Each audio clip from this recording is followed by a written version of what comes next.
পুলিশের কনস্টেবল পদে নিয়োগ পেতে বিভিন্ন রাজনৈতিক দলের নেতা বা সমন্বয়কদের পেছনে না দৌড়ানোর আহ্বান জানিয়েছেন জাতীয় নাগরিক পার্টির উত্তরাঞ্চলের মুখ্য সংগঠক সার্জিস আলম। শুক্রবার বেলা 11:30টায় নিজের ভেরিফাইড ফেসবুক আইডিতে এক পোস্টে এই আহ্বান জানান তিনি।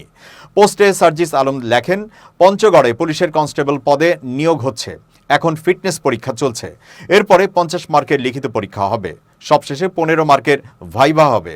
ফিটনেস পরীক্ষায় উত্তীর্ণ হলে লিখিত এবং ভাইভার 65 মার্কের উপর নির্ভর করবে তার চাকুরি হবে কি না। অর্থাৎ এখানে রিটেন পরীক্ষা সবচেয়ে গুরুত্বপূর্ণ। যে রিটেনে যত ভালো করবে তার চাকুরি পাবার সম্ভাবনা তত বেশি। তিনি লেখেন, গতবার প্রায় 5000-এরও বেশি পরীক্ষার্থী ফিটনেসে উত্তীর্ণ হয়ে রিটেন এবং ভাইভা দিয়েছিল। এর মধ্যে ফাইনালি 28 জন নিয়োগ পেয়েছিল। ভাইভাতে মোটামুটি বেসিক জ্ঞান থাকলে 15-এর মধ্যে 7 থেকে 8 এমনিতেই পায়। সেখানে ভাইভাতে সুপারিশ করে 2 থেকে 4 মার্ক বাড়িয়ে কোনো লাভ নেই যদি আপনি রিটেনে ভালো না করতে পারেন। যেহেতু রিটেনে ভাইবার 3 গুণ মার্কস রয়েছে, তাই যদি আপনি পুলিশের কনস্টেবল হতে চান তাহলে লিখিত পরীক্ষার প্রস্তুতি ভালোভাবে নিন। এবার সবচেয়ে গুরুত্বপূর্ণ কথায় আসি। ফিটনেস পরীক্ষায় উত্তীর্ণ হলেই রিটেন ভাইবার প্রিপারেশন বাদ দিয়ে বিভিন্ন রাজনৈতিক দলের নেতা বা সমন্বয়কদের পেছনে দৌড়ানো বন্ধ করুন।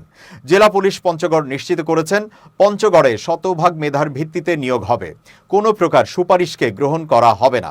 সার্জিস আলম আরও লেখেন, কোটা না মেধা এই স্লোগান দিয়ে একটা অভ্যুত্থান হয়েছে।